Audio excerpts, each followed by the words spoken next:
Este punto de partida le confiere a la cultura un sentido de universalidad. Este concepto de cultura se define con relación al hombre históricamente determinado, es decir, atravesado por las circunstancias históricas y no el hombre en abstracto. Así las cosas, la cultura es un elemento determinado y no el hombre en abstracto. Y las relaciones dialécticas son sus elementos fundamentales que lo vinculan la teoría con la práctica. En ese sentido, todos los hombres que hacen parte de la sociedad determinada son actores y autores de la cultura producida en ese momento histórico con las contradicciones entre corrientes culturales diversas. Un gran aporte de Gramsci al análisis de la cultura es la noción de la lucha cultural, en el cual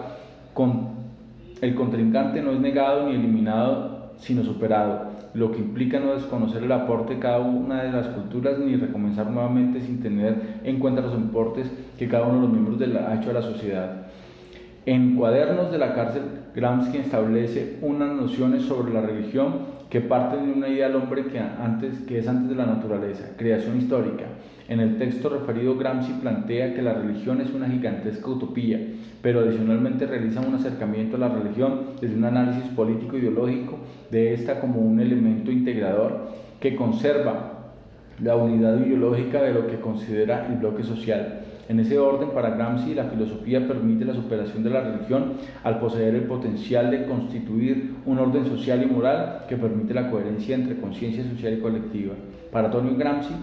la ideología es una superestructura de una sociedad que se encuentra constituida por instituciones, sistemas, ideas, doctrinas y creencias de una determinada sociedad.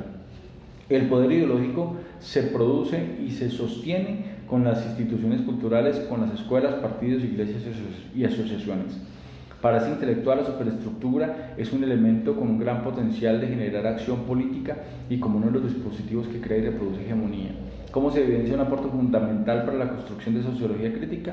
Los aportes de los sociólogos clásicos que permitieron construir y constituir la sociología en la ciencia social, pese a haber sido construidos en las épocas históricas ya lejanas, siguen siendo pertinentes para observar, pensar e interpretar la realidad social contemporánea. Sin embargo, para poder hacer un ejercicio juicioso de la sociología, se debe tener en cuenta que no se trata solamente de apropiar los desarrollos conceptuales en tanto caja de herramientas para ejercer el oficio de sociólogo. Es una realidad tan compleja como la latinoamericana, sino que también requiere realizar un diálogo crítico entre estos autores clásicos. No podemos olvidar que estos autores clásicos contribuyen con sus aportes a la construcción del proyecto moderno y por ende hacen parte de la razón cultural de Occidente, y que nuestro contexto fue construido por esa sociología desde el punto de vista de la colonialidad, del saber y del poder. Es necesario que tengamos claro que los conceptos y categorías construidas por estos sociólogos clásicos abordados en este curso son importantes para explicar hechos sociales que son universales a todas las sociedades, pero que existen elementos políticos, históricos y espaciales que permiten adoptar los análisis de la sociología clásica en un contexto tan complejo como el nuestro, sin que esto implique un proceso de dominación cultural, sino que podamos interpretar los fenómenos históricos dotándolos de elementos de sentido y de contexto. En ese orden, considero que es importante retomar a Gramsci, quien planteó el ejercicio de la sociología como una teoría crítica de la sociedad, así como los aportes de la escuela de Foucault, cuyos análisis y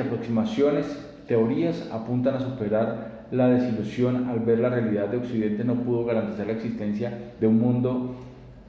que materializa las ideas del progreso, lo que evidenció en el momento histórico en el que se desarrolló,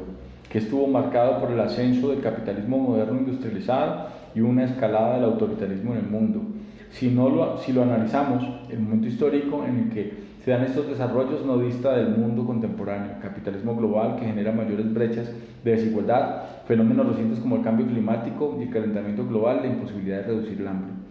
En este sentido, considero fundamental su estudio y apropiación como la base fundamental de la sociología, en tanto disciplina y ciencia social que permite generar no solo análisis sociales, sino transformaciones de este país y en este tiempo, y aportar a la construcción de este país en un momento en que Colombia intenta transitar hacia un periodo posconflicto posterior a la firma de los acuerdos de paz históricos y que no nos proporcionan unas condiciones que se requieren profesionales que contribuyan a mejorar las condiciones de vida de las comunidades y poblaciones.